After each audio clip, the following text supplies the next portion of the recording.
এই বছরের শেষের দিকে অন্তর্বর্তীকালীন সরকার নির্বাচন আয়োজন করতে যাচ্ছে বলে জানিয়েছেন প্রধান উপদেষ্টা ডক্টর মোহাম্মদ ইউনূস।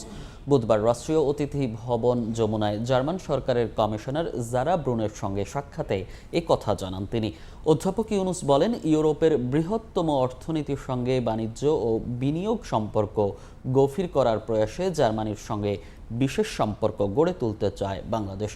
অন্তর্বর্তীকালীন সরকারের সংস্কার কর্মসূচি বাস্তবায়নে জার্মানির সহযোগিতাও চান ডক্টর মোহাম্মদ ইউনূস।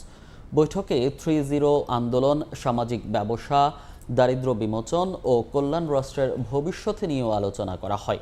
সামাজিক ব্যবসা ও ক্ষুদ্র ঋণ সম্পর্কে ধারণা নিতে বাংলাদেশ সফর করছেন জার্মান সরকারের কমিশনার জারা ব্রুন। ডক্টর মোহাম্মদ ইউনূসের নেতৃত্বে বাংলাদেশ সমৃদ্ধির পথে এগিয়ে যাবে বলে আশাবাদ ব্যক্ত করেন জার্মান সরকারের কমিশনার।